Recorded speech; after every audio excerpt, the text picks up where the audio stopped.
The bridge of the Valiant was quiet except for the steady hum of computers and the occasional beep from monitoring stations. Captain Jack Morrison sat in his command chair, watching the stars drift by on the main view screen. They had been on patrol for 3 weeks now, checking the outer boundaries of human-controlled space.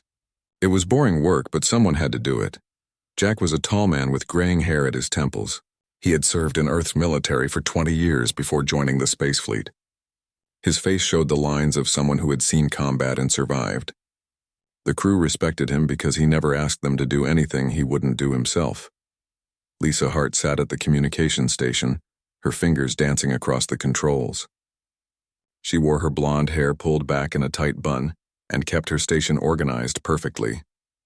She had been monitoring the usual channels when something unusual caught her attention. A signal was coming through, faint but definitely there. "Captain, I'm picking up something strange," Lisa said, adjusting her headset. "It's not on any human frequency." Jack leaned forward in his chair. "Can you clean it up?" Lisa worked her controls for a moment. The signal became clearer, though still full of static. Strange sounds filled the bridge, nothing like human speech.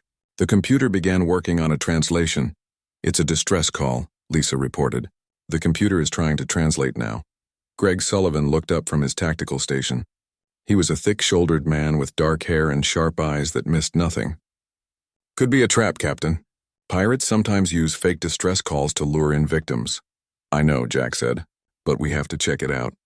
"That's what we're here for." The translation program finally finished its work. A mechanical voice spoke through the bridge speakers. "This is Colony Ship New Dawn. We are under attack. The Kresh have found us. We have no weapons. Our shields are failing. Anyone who can hear this, please help us. We are dying." The message repeated over and over. Jack could hear the fear in the alien voice, even through the computer translation. He made his decision quickly. "Nina, I need maximum speed to those coordinates," Jack ordered. Nina Rodriguez was down in engineering, but her voice came through the intercom clearly.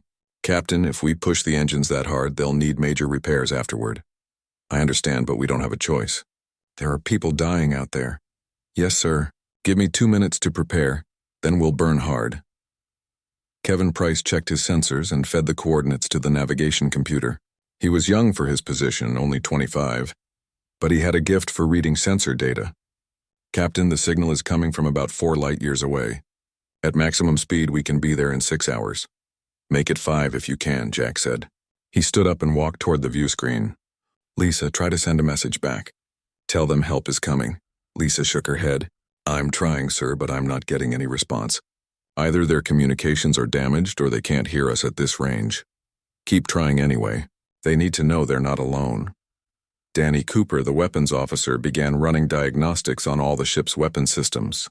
He was a quiet man who rarely spoke unless spoken to, but he was the best shot Jack had ever seen. His fingers moved across his controls with practiced ease. "All weapons are ready, Captain," Danny reported. "Railguns are loaded and calibrated. Missiles are armed. Point defense systems are online." "Good. I have a feeling we're going to need everything we've got." The ship shuddered slightly as Nina pushed the engines to their limits. The stars on the view screen seemed to stretch and blur as the Valiant accelerated. Jack knew his chief engineer was working miracles down there. The engines weren't designed to run this hard for this long. Amanda Wright, the first officer, came onto the bridge carrying a datapad. She was a methodical woman who liked to have all the information before making decisions. She handed the pad to Jack. "I've been looking up what we know about the Kresh," Amanda said. "It's not good news. They're raiders who travel in packs. They attack colonies and trading ships. Most species in this part of space avoid them completely." Jack read through the report. The Kresh had hit dozens of targets over the past 2 years. They took slaves when they could and killed everyone else. No one had been able to stop them because they hit fast and ran before any military response could arrive. "Why hasn't anyone dealt with them?" Jack asked. Amanda shrugged. "According to the reports, most species don't have strong militaries. They rely on diplomacy and trade agreements. The Kresh don't care about any of that." "Then they've never met humans before," Greg said from his station. "We grew up learning how to fight. Our whole planet tried to kill us for millions of years." Jack knew Greg was right. Earth was classified as a Class 12 death world by the galactic community. Most aliens came from gentle planets with mild weather and few predators. They had never needed to develop the survival instincts that humans took for granted. The hours crawled by as the Valiant raced toward the distress signal. The crew stayed at their stations ready for anything. Jack ordered combat drills to keep everyone sharp. They practiced damage control procedures and weapons targeting. Lisa continued trying to raise the alien ship, but there was still no response. The distress signal kept repeating its desperate message over and over. Finally, Kevin looked up from his sensors. "Captain, we're approaching the coordinates, dropping out of faster than light in 30 seconds. All hands, battle stations," Jack ordered. Alarms rang throughout the ship. "Shields up. Weapons hot. Kevin, I want a full sensor sweep the moment we arrive." "Yes, sir." The view screen showed the stars returning to normal as the Valiant dropped back into regular space. What they saw made everyone on the bridge catch their breath. A massive ship floated in space ahead of them. It was at least 3 times the size of the Valiant, clearly designed to carry thousands of passengers. But it was dying. Huge holes were torn in its hull, and atmosphere was venting into space like white clouds. Fires burned in several sections. Surrounding the colony ship were 7 smaller vessels. They were sleek and dangerous looking, painted in dark colors. Their weapons were still firing at the helpless colony ship. "The creche," Amanda said quietly. Kevin's sensors were going crazy. "Captain, I'm reading massive damage to the colony ship. Their shields are down to nothing. Life support is failing in multiple sections." One of the creche ships turned toward the Valiant. Seconds later, all 7 enemy vessels were facing the human ship. Lisa's console lit up with incoming transmissions. "They're hailing us," Lisa said. "The translation program is working on it." The computer voice spoke again, but this time the tone was mocking. "Unknown vessel, you have entered a creche hunting ground. Turn away or be destroyed. This prey is ours." Jack felt his jaw tighten. He looked at the dying colony ship and the 7 predator vessels circling it. He thought about the frightened aliens who had called for help hoping someone would hear them. "Danny," Jack said calmly. "Target the nearest creche ship. Load armor-piercing rounds." "Yes, sir." Target locked. Jack turned to face the view screen, his voice hard and cold. "Lisa, send them a message. Tell them this is Captain Jack Morrison of the human battlecruiser Valiant. Tell them the hunting is over." He paused, then added, "And tell them to prepare to die." The creche response came back within seconds. Lisa's translation program converted their alien words into English. The tone was full of contempt and amusement. "Humans? We have heard of your species. Primitives who just learned to travel the stars. Your weapons are crude and your ship is slow. Leave now or join the others in death." Jack didn't bother responding with words. Instead, he gave Danny a single nod. "Firing railgun," Danny said calmly. The Valiant's main weapon was a railgun that used magnetic acceleration to fire solid metal projectiles at incredible speeds. The round left the barrel at nearly 1/10 the speed of light. It crossed the distance to the nearest creche ship in less than a second. The creche had shields designed to deflect energy weapons like lasers and plasma beams. These shields worked by dispersing the energy across their surface. But a solid piece of metal moving at relativistic speeds was something completely different. The railgun round punched through the creche shield like it wasn't even there. It hit the enemy ship's hull and kept going, tearing through armor, decks, and vital systems. The round exited the other side of the ship, leaving a perfectly straight hole that vented atmosphere and bodies into space. For a moment, nothing else happened. Then the creche ship's reactor went critical. A brilliant flash of light filled the view screen as the enemy vessel exploded, breaking into dozens of pieces. The other 6 creche ships scattered immediately, their formations breaking apart in confusion. Kevin tracked them on his sensors as they tried to figure out what had just happened. "They're trying to establish new positions," Kevin reported. "Looks like they want to surround us." "Don't let them," Jack ordered. "Helm, bring us about. Keep our bow pointed at the largest concentration of enemies. Danny, fire at will." The Valiant was built differently than most ships in the galaxy. Human engineers designed it on Earth, where gravity was much stronger than on most inhabited planets. This meant the ship could handle more stress and accelerate faster than vessels built by species from gentler worlds. The Valiant turned with surprising speed for its size. Danny had already locked onto his next target. The railgun fired again, and another creche ship took a devastating hit. This one didn't explode immediately, but it was clearly crippled. It began drifting, its engines dead. The remaining 5 creche ships finally started fighting back. Their plasma cannons opened fire, sending bright streams of superheated particles toward the Valiant. The human ship's shields absorbed most of the hits, though some got through and scorched the armor plating. Shields at 85%, Greg reported from Tactical. Their weapons are powerful, but they're not used to fighting something that shoots back. Jack watched the battle unfold on his view screen.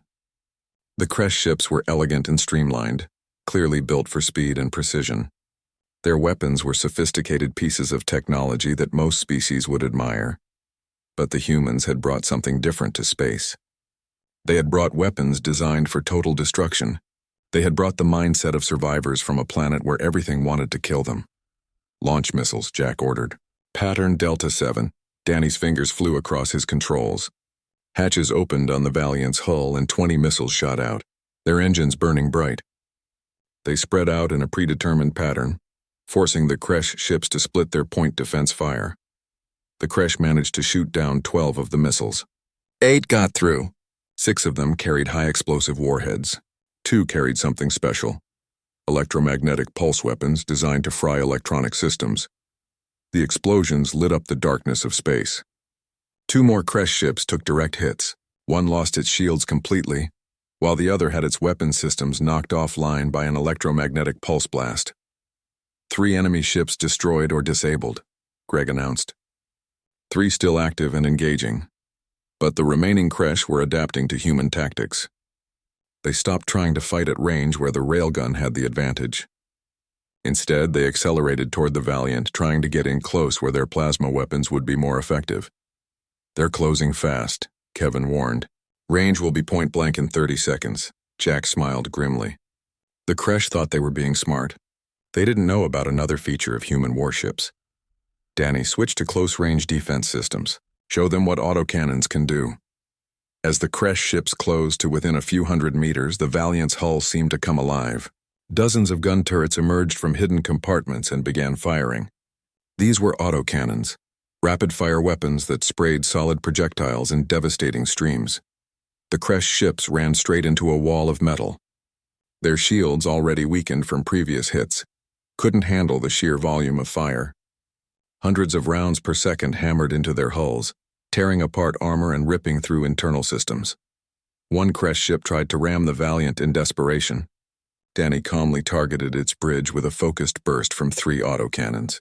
The enemy ship's command center exploded and the vessel tumbled away, dead in space. The last 2 active Kresh ships finally understood they were beaten.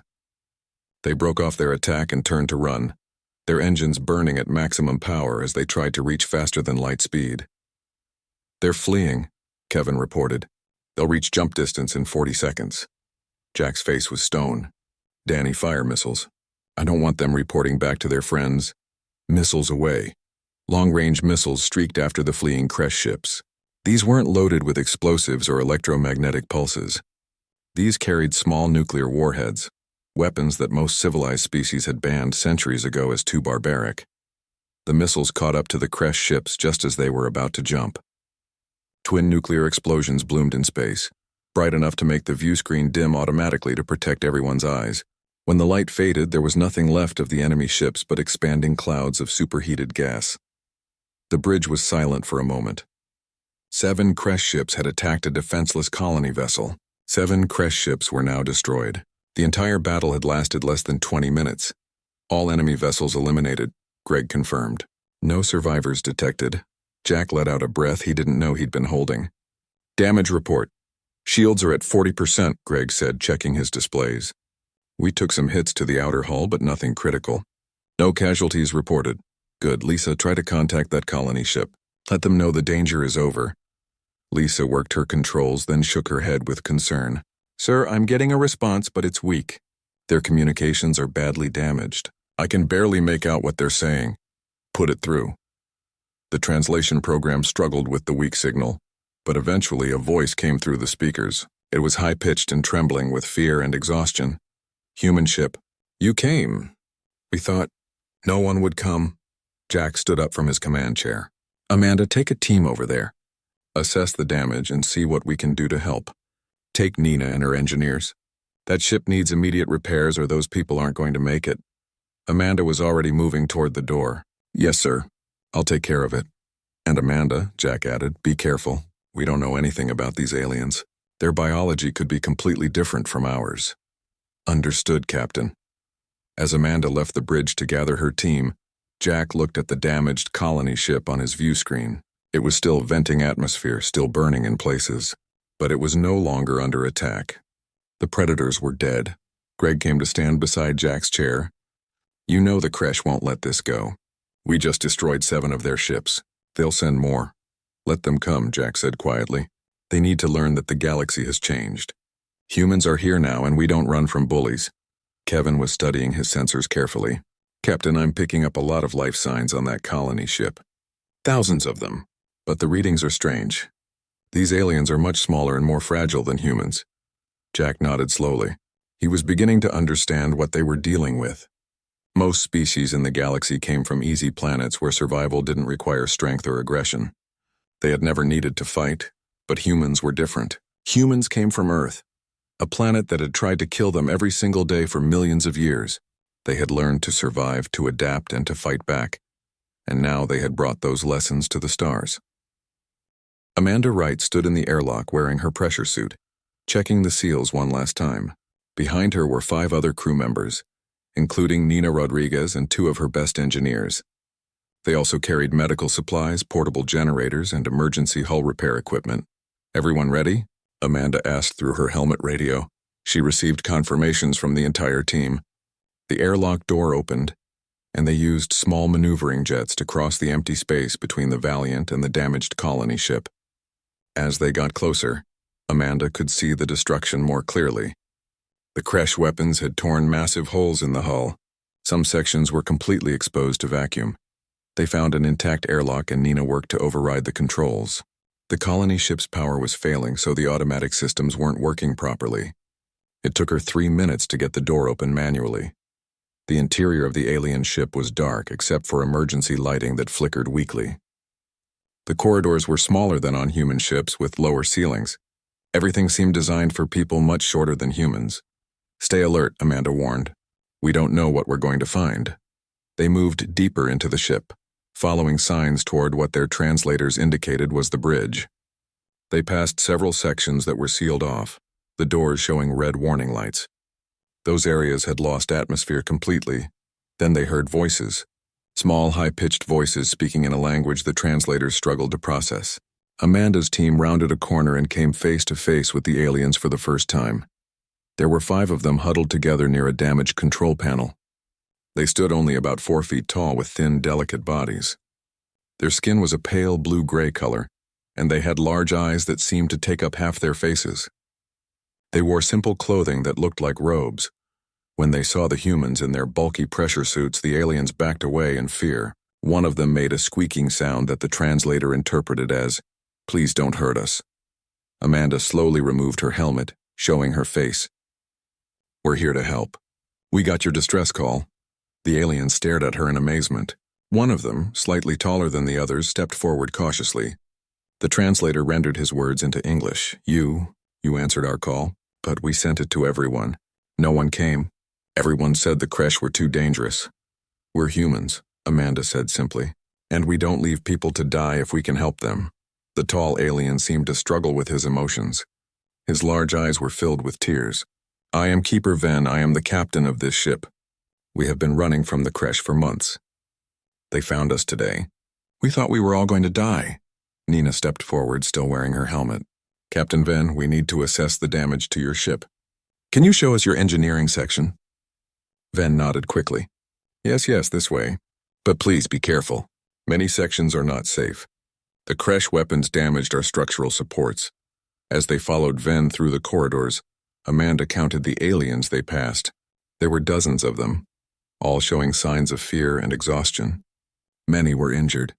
She spoke into her radio. Amanda to Valiant. Jack, we're going to need Dr. Bennett over here. There are a lot of wounded. Jack's voice came back immediately. She's already preparing. I'll send her over with another team. The engineering section of the colony ship was in terrible condition. 2 of the main power generators were completely destroyed. The third was barely functioning, running at only 30% capacity. Nina walked around, examining everything with her experienced eye. This is bad, Nina said quietly to Amanda. Even with our help, I don't know if this ship can make it to the nearest port. One of Nina's engineers, a young man named Pete Harris, was looking at the alien power systems with fascination. Ma'am, their technology is actually more advanced than ours in some ways. These generators are incredibly efficient, but they're also delicate. They're not built to take damage, Nina nodded. That's the problem with most alien tech we've seen. It works great under ideal conditions, but it breaks easily. Our stuff is built to survive abuse. She turned to Ven. Captain, we have portable generators on the Valiant. They're not as efficient as your systems, but they're tough. We can install them temporarily to boost your power. Ven looked hopeful. That would save many lives. Our life support is failing in several sections. Pete, get back to the Valiant and bring over every spare generator we have. And bring extra power cables. Lots of them. While Pete left to gather equipment, Amanda and Nina continued their assessment. The situation was worse than they'd thought. The colony ship had been designed for peaceful travel between safe ports. It had no armor, no weapons, and minimal shielding. The creche had torn through it like paper. Dr. Claire Bennett arrived with her medical team.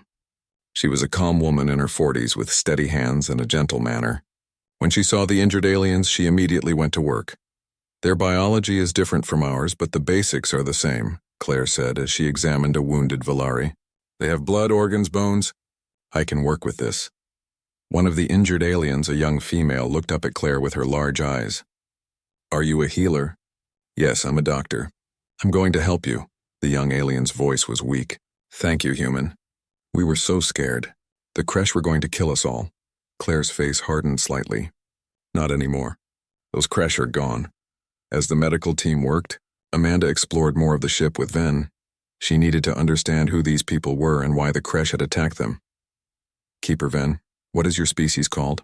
Amanda asked. We are the Valari. We are traders and farmers. We left our homeworld 3 months ago to establish a new colony on a planet in the Theta sector. And the creche found you? Ven's face showed deep sadness. They have been hunting us. We thought we lost them 2 weeks ago, but they tracked us somehow. We sent distress calls to 12 different species. Everyone refused to help. They said the creche were too dangerous, that helping us would only bring the creche anger upon them. Amanda felt her jaw tighten. So they just left you to die? The other species in this region are peaceful. They have been for thousands of years. They do not understand violence. They negotiate and trade. When the creche appeared a few years ago, no one knew how to respond. How many colonies have the creche destroyed? At least 20 that we know of. Maybe more. Thousands have died or been taken as slaves. Amanda thought about that. The galactic community had a massive problem, and they had no idea how to solve it. They had built their civilization on the assumption that rational beings didn't resort to violence. But the creche didn't care about their assumptions, and now humans had entered that galaxy, bringing with them millions of years of evolutionary pressure from the deadliest planet anyone had ever found. Pete returned with 4 other crew members, all carrying heavy equipment. The portable generators were bulky human-made devices that looked primitive compared to the elegant Valari technology. But when Nina and her team installed them and powered them up, they worked perfectly. Lights came on throughout the ship. Life support systems began functioning again. The Valari, who had been huddled in the dark corridors, cried with relief. Ven watched in amazement. Your equipment is so solid, so heavy, but it works, Nina smiled. That's human engineering for you. We build things to last. These generators could survive a fall from orbit. Why would you need equipment that could survive such abuse? Because on Earth, we learned that anything that can break will break at the worst possible time, so we build everything to be as tough as possible. Over the next few hours, the human teams worked alongside the Valari to stabilize the colony ship. They sealed hull breaches, rerouted power systems, and treated the wounded. It was hard work, but gradually the ship stopped dying. Amanda stood on the Valari bridge with Ven looking at the status displays. They were all in the green now, though just barely. Captain Ven, your ship can't make it to your colony in this condition. We need to take you to the nearest repair facility. That would be Haven Port, a trading station about 2 days from here, but... Ven hesitated. But what? The creche will come looking for their missing ships. When they find the wreckage, they will be very angry. They will hunt for whoever destroyed them. Amanda looked at the small, frightened alien captain. Let them come. We'll be ready. Ven's large eyes were filled with confusion. You do not understand. The Kresh are ruthless. They will send many ships. You saved us once, but against greater numbers. Keeper Ven, let me tell you something about humans. We come from a planet that spent millions of years trying to kill us. We survived predators, diseases, natural disasters, and each other. We learned to fight because we had no choice. And when humans decide to protect something, we don't give up just because the odds are bad. Ven was silent for a long moment. Then he said quietly, "We have heard rumors of death worlds. Planets so terrible that only the strongest species can survive them. But we thought they were myths. They're real. And Earth is one of the worst. That's why we build our ships tough and our weapons deadly. That's why we don't run from bullies like the Kresh." For the first time since they'd met, Ven smiled. It was a small, hopeful smile. Perhaps the galaxy has hope after all. The journey to Havenport took 2 full days. The Valiant stayed close to the damaged Valari colony ship, ready to help if any systems failed again. Jack kept the crew at a high state of readiness. His instincts told him the Kresh weren't going to let this go quietly. During the journey, some of the Valari came aboard the Valiant as guests. Keeper Ven wanted to learn more about the humans who had saved his people. Jack invited him to the bridge where the alien captain could observe how humans operated their ships. Ven stared at everything with wide eyes. The Valiant's bridge was cramped and functional with no wasted space. Every station was manned by alert crew members who worked with quick efficiency. The walls were covered with screens showing tactical information, engine status, and sensor readings. "Your ship feels different from ours," Ven observed.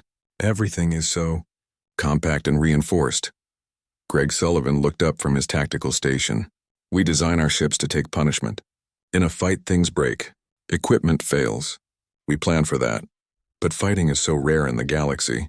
Most disputes are solved through negotiation." Jack turned in his command chair to face the small alien. "That works when everyone agrees to follow the rules. But what happens when someone like the Kresh shows up? Someone who doesn't care about your rules?" Ven's face fell. "We have no answer for that. Our weapons technology is thousands of years old. We use it for mining and construction, not warfare. The few ships we have that could be called military are designed for policing, not combat." "That's a dangerous way to build a civilization," Jack said. "Peace only lasts as long as everyone wants it. You need to be ready for the ones who don't." Over in the corner, Dr. Claire Bennett was examining a Valari child who had come aboard for a health check. The little alien, a girl named Mira, was fascinated by everything she saw. She kept asking questions in her high-pitched voice. "Why are humans so big?" Mira asked. Claire smiled gently. "We come from a world with strong gravity. Our bodies had to be strong just to stand up and walk around. What's gravity? It's the force that pulls you down toward the ground. On Earth, it's much stronger than on most planets. So we had to develop thick bones and strong muscles." Mira touched Claire's arm curiously. "You feel very solid. Like rock, compared to your people, I suppose we are. Your bones are much more delicate than ours." The child's mother, who was waiting nearby, spoke up nervously. "Doctor, will my daughter be okay? The Kresh attack was very frightening for her. She's healthy physically, but I think the trauma will take time to heal. She's been through something terrible." The mother's large eyes filled with tears. "We all have. We thought the galaxy was safe. We believed that civilization had moved beyond violence. The Kresh showed us we were wrong." Claire put a gentle hand on the alien's shoulder. "You weren't wrong to hope for peace. But sometimes peace needs to be defended. That's what humans learned a long time ago." Up in engineering, Nina Rodriguez was explaining human technology to a group of Valari engineers. They were amazed by how different the human approach was. "This power conduit is 10 times thicker than it needs to be," one Valari engineer observed. Nina nodded. "That's intentional. If it gets damaged, it can still function. We call it redundancy. Everything important has a backup, and the backup has a backup. But that's so inefficient. You're carrying extra weight for systems you might never need." "Maybe. But when those systems save your life in a crisis, that extra weight is worth it." Another Valari was examining a human toolkit. The tools were heavy and crude-looking compared to Valari equipment. "These tools are so primitive. Why don't you use molecular assemblers and nanofabricators?" "We have those," Nina said. "But they don't work when you need to make emergency repairs in a damaged section with fluctuating power. These simple tools work anywhere, anytime. You can even use them to hit things if you need to." The Valari engineers looked confused. "Why would you hit your equipment?" Nina grinned. Sometimes percussive maintenance is the best maintenance. Meanwhile, Lisa Hart was working with a Volari communications officer to understand their network protocols. She was discovering that the galactic community had been watching humanity for some time. "You've been monitoring our transmissions?" Lisa asked with surprise. The Volari, whose name was Cinder, nodded. "Not just us. Many species have been watching Earth since your people developed radio technology. We've been trying to understand what kind of civilization you would become." "And what did you conclude?" Cinder seemed uncomfortable. "Honestly, most species are frightened of you. Your history is full of violence. Your planet has weather patterns that would kill most galactic citizens in minutes. You have wars, diseases, and predators that make no logical sense. Yet somehow you not only survived but thrived." "We're not monsters," Lisa said defensively. "No, but you're dangerous. The galaxy has never encountered a species quite like humans. We didn't know whether you would be a threat or a blessing. And now?" Cinder looked around at the human crew working to save his people. "Now I believe you might be exactly what the galaxy needs." On the second day of travel, Kevin Price detected something on his long-range sensors. His face went pale as he studied the readings. "Captain, I'm picking up multiple contacts ahead of us. They're between us and Haven Port." Jack felt his stomach tighten. "How many?" 12 ships, sir. The configuration matches Kresh warships. 2 of them are much larger than the others. Probably heavy cruisers." The bridge went silent. Everyone understood what this meant.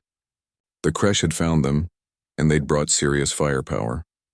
Ven was standing near Jack's chair. The alien captain's voice trembled. "They found us. How did they find us so quickly?" "They were probably already heading this way when we destroyed their first group," Jack said. "They're not happy about losing 7 ships. 12 against 1, Greg said from Tactical. And 2 heavy cruisers. Captain, our odds aren't good." Jack studied the tactical display. The Kresh had positioned themselves perfectly. They blocked the direct route to Haven Port. To go around them would take days, and the Volari colony ship might not last that long. "We don't have a choice," Jack said. "We have to go through them." Amanda was at her station running calculations. "Captain, I recommend we call for reinforcements. The nearest human fleet is 3 days away. The Volari don't have 3 days. We do this now." Ven spoke up, his voice filled with fear. "Captain Morrison, you have already saved us once. You don't have to die for us. Perhaps if we surrender, the Kresh will let you go." Jack looked at the small alien with sympathy. "Keeper Ven, humans have a saying. We don't leave anyone behind. We're going to get you to Haven Port safely, and we're going to teach the Kresh a lesson they'll never forget. But how can you fight so many?" "Because we're humans, and this is what we do." Jack stood up and addressed his crew. "Everyone listen up. We've got a fight ahead of us. The odds aren't great, but we've been in tough spots before. What we've got that the Kresh don't is experience. Our whole species learned to survive by being tougher and meaner than everything else on our planet." He paused, looking at each crew member. "The Kresh think they're predators. They think they can terrorize peaceful species and no one will stop them. Well, they're about to learn what real predators look like." Danny Cooper checked his weapon systems. "All systems ready, Captain. We've got full ammunition for the railgun and 40 missiles remaining. That'll have to be enough. Nina, I need everything you can give me from the engines." Nina's voice came through the intercom. "Captain, I can give you 110% for about 30 minutes. After that, the engines will need a full rebuild. Then we better make it count. Kevin, calculate an approach that brings us in fast and keeps the colony ship out of the combat zone. Lisa, send a message to the Kresh. Tell them to move aside or be destroyed." "Sir, they'll never believe that. Not when they outnumber us. They don't have to believe it. I just want them to know we gave them a chance." The Valiant began accelerating toward the Kresh fleet.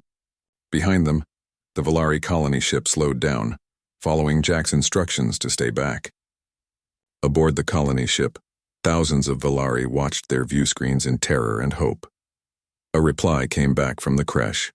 The translation was filled with mockery. "Foolish humans. You destroyed our hunting party, so now we will destroy you. Your ship will be torn apart and your crew will beg for death." Jack smiled coldly. "Lisa, send them one more message." "Just 2 words. What message, sir?" "Come try." The Valiant raced toward the Kresh fleet at maximum speed. Nina had the engines running beyond their design limits, pushing every system to its breaking point. The ship shuddered with the strain, but it held together. On the bridge, everyone was focused on their stations. Jack sat calmly in his command chair, watching the tactical display. The 12 Kresh ships were arranged in a defensive formation with the 2 heavy cruisers at the center. They were confident, expecting an easy victory. "Range to target, 5 minutes," Kevin announced. "They're not moving, sir. They're waiting for us to come to them. They want to hit us with concentrated fire," Greg observed. "Classic ambush formation. They think their superior numbers will overwhelm us." Jack nodded. "Then we won't play their game. Danny, I want you to target the heavy cruiser on the left. Hit it with everything we've got in the first salvo. Make them react to us instead of executing their plan." "Yes, sir.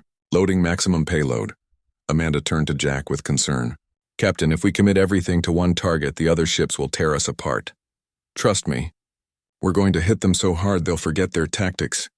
The distance closed rapidly. At 3 minutes, the Kresh fleet opened fire. Plasma beams lanced across space, beautiful and deadly. The Valiant's shields absorbed most of the hits, but some got through. Warning lights flashed on Greg's console. "Shields at 70%, Greg reported. "They're concentrating fire on our bow. Keep going. Don't slow down." At 1 minute, the Valiant entered optimal firing range. Jack gave the order. "Danny, fire everything." The railgun fired first, sending a solid projectile at the heavy cruiser at relativistic speeds. Before it even hit, Danny launched every missile the Valiant had remaining. 40 missiles streaked toward the enemy formation, their engines burning bright against the darkness of space. The Kresh point defense systems engaged immediately. Dozens of smaller weapons fired frantically, trying to shoot down the incoming missiles. They managed to destroy 20 of them, but 20 got through. The railgun round hit the heavy cruiser's shield and punched straight through. It tore through the ship's armor through multiple decks and hit something critical. The entire bow section of the heavy cruiser exploded in a massive fireball. A split second later, the 20 missiles arrived. 10 of them hit the crippled heavy cruiser, finishing it off completely. The massive ship broke apart, its reactor going critical in a blinding flash. The other 10 missiles struck different targets. 3 smaller Kresh ships were destroyed outright. 2 more were heavily damaged, drifting out of formation with fires burning across their hulls. In the space of 15 seconds, the humans had destroyed 4 enemy ships and damaged 2 more. The Kresh formation fell apart as captains panicked and tried to scatter. "Keep going," Jack ordered. "Don't give them time to regroup. Nina, I need a tight turn to starboard. That's going to put a lot of stress on the frame, Captain." "Do it anyway." The Valiant turned hard, its structure groaning under the force. The maneuver brought them in close to 3 of the smaller Kresh ships that were trying to escape. Danny switched to the autocannons and opened fire at point-blank range. Streams of solid rounds hammered into the enemy vessels. Their shields flickered and failed under the sustained fire. Hulls ruptured, venting atmosphere and debris. Within seconds, all 3 ships were dead in space. "That's 7 down," Greg announced. 5 remaining, including the second heavy cruiser. The remaining Kresh ships finally coordinated a response. They focused all their fire on the Valiant, trying to bring down its shields through sheer volume. The human ship rocked under the impacts. "Shields at 30%, Greg warned. "They're targeting our weak spots." Jack watched the tactical display carefully. The 5 remaining Kresh ships were spreading out, trying to surround the Valiant. The heavy cruiser was hanging back, using the smaller ships as shields while it charged its main weapon. "They're learning," Amanda said. "They're adapting to our tactics. Then we adapt faster. Danny, forget the small ships for now. Target that heavy cruiser. We need to take it out before it gets a clean shot at us." But the Kresh were protecting their big ship well. Every time Danny tried to line up a shot, one of the smaller vessels moved to block his targeting solution. The plasma fire was getting more accurate too. The Valiant took several direct hits. "Shields down to 15%, Greg reported. "We can't take much more of this." In engineering, alarms were going off everywhere. Nina and her team were racing from station to station, trying to keep critical systems online. Power conduits were overloading and the engines were running dangerously hot. "Nina, to bridge," she called over the intercom. "I can't keep the engines at this level much longer. We're going to have a full meltdown if this keeps up." Jack made a quick decision. All power to forward shields. Strip it from everywhere else. Life support, artificial gravity, everything. "Sir, that will leave our sides and rear completely exposed," Amanda protested. "I know, but we're not running anymore. Danny, plot a ramming course for that heavy cruiser." The bridge went silent. Everyone stared at Jack in shock. "Captain, if we ram them, we'll be destroyed too," Greg said. "I'm not actually going to ram them." But they don't know that. Danny, make them believe we're crazy enough to do it. Danny understood immediately. He adjusted the Valiant's course, pointing the bow directly at the heavy cruiser and increasing speed. To the Kresh, it looked like the human ship was making a suicide run. The Kresh heavy cruiser's captain panicked. Instead of standing firm and using his superior firepower, he ordered an emergency turn to avoid the collision. The massive ship began moving ponderously to one side. Now, Jack ordered. Danny, full railgun shot on their exposed flank. Amanda launched the emergency torpedoes. The Valiant's railgun fired one more time. The heavy cruiser's side armor was thinner than its front. The round punched through easily and detonated the ship's main reactor from the inside. The entire vessel came apart in a catastrophic explosion. The emergency torpedoes, which were really just small missiles with minimal guidance systems, hit two of the smaller Kresh ships while they were distracted by their flagship's destruction. Both ships took critical damage. That left two Kresh vessels still active. Their captains finally understood they were beaten. They turned and fled at maximum speed, not even trying to fight back. Let them go, Jack ordered. We need to conserve ammunition. The bridge crew let out a collective breath. They had won, but just barely. Warning lights were flashing all over the ship. Damage reports were coming in from every section. Final count. 10 Kresh ships destroyed, 2 fled, Greg announced. Shields are at 5%. We have hull breaches on decks 4, 7, and 9. Casualties are coming in now. Jack felt suddenly exhausted. How many casualties? 12 injured, 3 critical. No fatalities yet, but Dr. Bennett says we need to get to a medical facility soon. Claire's voice came over the intercom, strained but professional. Captain, I've got wounded here who need surgery. I can stabilize them, but they need more than I can provide. Understood. Kevin, how long to Haven Port? At our current speed, about 8 hours, sir. But Captain, our engines are failing. Nina says we can't maintain this velocity. Jack activated the ship-wide intercom. This is the captain. Good work, everyone. I know we're hurt, but we're not beaten. Get those fires out, seal those breaches, and get us to Haven Port. We've got people depending on us. He switched to a private channel to the Volari colony ship.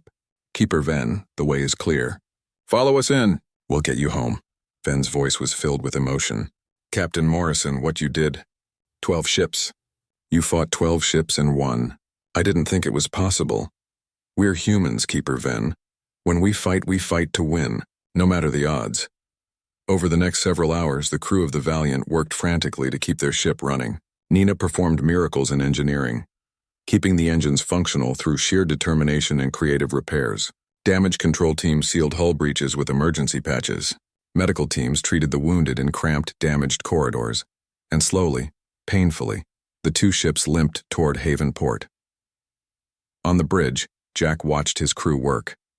They were exhausted, some of them injured, but none of them complained. This was what they had trained for. This was why humans had built ships and armed them with terrible weapons, not for conquest, not for glory, but to stand between the innocent and those who would prey upon them. Amanda came to stand beside his chair. Captain, long-range communications just picked up something interesting. Word of our battles is spreading through the galactic network. Everyone knows now that humans destroyed 17 Kresh ships. Good. Maybe it will make the Kresh think twice before attacking anyone else. It's doing more than that. We're getting messages from other species. They want to know if humans will help them too, if we'll protect their colonies and trade routes. Jack thought about that for a long moment. Humanity had just stepped into a much larger role than anyone had planned. They had shown the galaxy what Deathworlders could do. Now the consequences of that demonstration were beginning to unfold. Tell them we'll consider each request, Jack said finally. But make it clear, we're not mercenaries and we're not conquerors. We help people who can't help themselves. That's all? Yes, sir. As Haven Port finally. Haven Port appeared in the distance like a small city floating in space. The station was enormous, with dozens of docking bays and modules connected by long corridors. Ships from many different species were docked there, their designs ranging from elegant and streamlined to practical and bulky. As the Valiant and the Volari colony ship approached, Kevin picked up multiple hails from the station. His console lit up with incoming messages. Captain, Haven Port is requesting permission to send assistance, Kevin reported. They're also asking what happened. Apparently they've been tracking the debris field we left behind. Tell them we'll accept medical assistance and engineering support. As for what happened, they'll hear the full story soon enough. The two damaged ships limped into the docking area. Havenport's tugboats, small craft designed to help maneuver larger vessels, came out to guide them to their berths. The Valiant settled into a military docking bay, while the Valari colony ship was directed to a civilian section. Jack stood up from his command chair, feeling every muscle ache. "Greg, you have the bridge. I'm going to meet with Station Command. Amanda, you're with me." The two officers made their way to the airlock. When it opened, they were greeted by a group of aliens from at least 5 different species. At the front was a tall, thin being with green skin and 4 arms. The translator identified him as Station Master Krell, a member of the Zenthi species. "Captain Morrison," Krell said in a high, musical voice. "Welcome to Havenport, though I must say your arrival has caused quite a stir. Word of your battles with the Kresh has spread throughout the sector." Jack shook one of Krell's 4 hands carefully. The alien's grip was weak compared to a human's. "Station Master, we need medical facilities for our wounded and repair docks for our ship." Of course. We are preparing everything now. But please, you must tell us what happened. The Kresh have been a plague on this region for years. No one has been able to stop them." As they walked through the station's corridors, Jack explained the events of the past few days. Krell and the other aliens listened in growing amazement. When Jack finished, they were all silent for a moment. Finally, a small alien with silver fur spoke up. She was identified as a member of the Pilth species. "You destroyed 17 Kresh warships with a single human vessel? That seems impossible." "It's the truth," Amanda said. "We have sensor logs if you want to verify it." "But how?" another alien asked. This one looked like a walking insect with compound eyes. "The Kresh have superior numbers and advanced technology. They have terrorized this sector for 3 standard years." Jack stopped walking and turned to face the group of aliens. "They weren't prepared for humans. Your species built your civilizations on cooperation and peace. That's admirable. But it left you vulnerable to predators. We come from a different kind of world." Krell's large eyes blinked slowly. "A death world. We have heard the classification, but we did not understand what it meant in practical terms. It means we learned to fight before we learned to build cities." Jack explained. "Every species on Earth, including our ancestors, had to struggle for survival every single day. The weak died. The strong adapted. For millions of years, that pressure shaped us into what we are now." The insect-like alien tilted its head. "That sounds horrible. Your world must be a nightmare. To you, maybe. To us, it's home. And it taught us lessons that apparently the rest of the galaxy never learned." They reached a conference room where more alien officials were waiting. Jack and Amanda spent the next 2 hours answering questions and filling out reports. The aliens wanted every detail of the battles, analyzing human tactics and weapons with fascination and fear. Meanwhile, back at the docking bay, the rest of the Valiant's crew was dealing with their own reception. Dozens of aliens came to see the human ship that had defeated the Kresh. Some were reporters from various news networks. Others were military officials from different species. Nina Rodriguez was in the middle of coordinating repairs when a group of alien engineers approached. They stared at the Valiant's battle damage with wide eyes. "Your hull is torn open in 3 places, one of them said. "And you flew here like this? Why didn't your crew abandon ship?" Nina wiped grease from her hands and smiled. "Because the ship was still functional. We don't give up just because things get difficult. But the damage is catastrophic. Look at this armor plating. It's been burned and twisted. Yeah, and it held together. That's the point. We build things tough." Another alien engineer examined the Valiant's railgun. "This weapon is so primitive. It throws solid objects using magnetic force. Why not use plasma or particle beams?" "Because solid objects work," Nina explained patiently. "They're simple, reliable, and most shields aren't designed to stop them. Sometimes the old ways are the best ways." Down in the medical bay, Dr. Claire Bennett was transferring her critical patients to the station's hospital facilities. She was working alongside alien doctors who were amazed by human medical techniques. A Valari doctor named Healer Tin watched Claire work with fascination. "You treat injuries so aggressively. Direct intervention, cutting into the body, moving organs. We prefer gentle regeneration and cellular therapy. Those are good techniques when you have time," Claire said while checking a patient's vital signs. "But when someone is dying right now, you need to be aggressive. You need to stop the bleeding, repair the damage, and worry about being gentle later. It seems violent." Claire looked at the small alien with tired eyes. Sometimes saving a life requires violence. That's another lesson from Earth. In the civilian section of Haven Port, the Valari were finally disembarking from their colony ship. Thousands of them walked through the station's corridors, many still showing signs of trauma from their ordeal. Children clung to their parents. The elderly moved slowly, exhausted. Keeper Venn stood at the entrance to his ship, greeting his people as they left. When he saw Jack approaching, he hurried over. "Captain Morrison, I wanted to thank you again before you leave. My people owe you our lives." "You don't owe us anything, Keeper Venn. We did what was right." "But why? We are strangers to you. Our species had never met before today, yet you risked everything to save us." Jack thought about how to explain it in a way the gentle alien would understand. "On Earth, we have predators, animals that hunt and kill. But we also learned that the best way to survive isn't to become predators ourselves. It's to protect each other. Humans are dangerous, yes, but we're only dangerous to those who threaten the innocent." Venn's large eyes were filled with tears. "The galaxy has needed someone like you for a long time. The Kresh are not the only threat. There are others, pirates and raiders, who prey on peaceful species. We have been helpless against them. Maybe that changes now." Over the next few days, the crew of the Valiant worked to repair their ship and recover from their injuries. The 3 critical patients survived their surgeries and began the long process of recovery. Nina and her engineers, with help from Havenport's facilities, managed to patch the worst of the damage.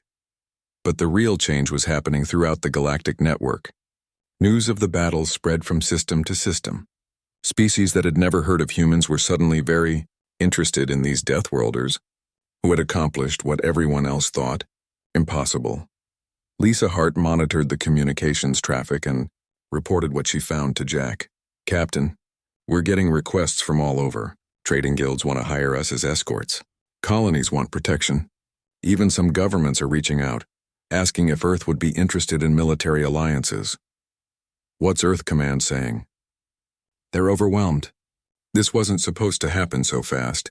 First contact protocols called for a gradual introduction to the galactic community. Instead, we kicked down the door and shot the bad guys." Jack smiled slightly. "Sometimes plans change. What about the Kresh? Any word from them?" "Actually, yes. Kevin picked up some Kresh communications. They're scared, Captain. Really scared. They've never encountered a species that fights back effectively. Their whole strategy was based on hitting soft targets and running before anyone could respond. And now they know. There's a species that won't run." Greg Sullivan entered the conference room where Jack and Lisa were talking. "Captain, I've been analyzing the tactical data from our battles. The Kresh are actually not that good at fighting. They rely on superior numbers and intimidation. When we hit them hard and didn't back down, they fell apart." "So they're bullies," Jack said. "They're used to beating up people who can't fight back." "Exactly. Which means the galaxy's problem isn't that the Kresh are too strong. It's that everyone else is too weak." That observation hung in the air for a moment. Jack realized that humanity had stumbled into a much larger situation than anyone had anticipated. The peaceful species of the galaxy had built a civilization that worked perfectly until someone came along who didn't play by their rules. A few days later, Jack was called to a meeting with Station Master Krell and representatives from several other species. They gathered in a large conference room with a view of the stars. Krell spoke first. "Captain Morrison, we have been discussing your actions and what they mean for the galactic community. We have a proposal." "I'm listening." An alien with blue scales and a crest on its head stepped forward. "I represent the Coalition of Free Traders.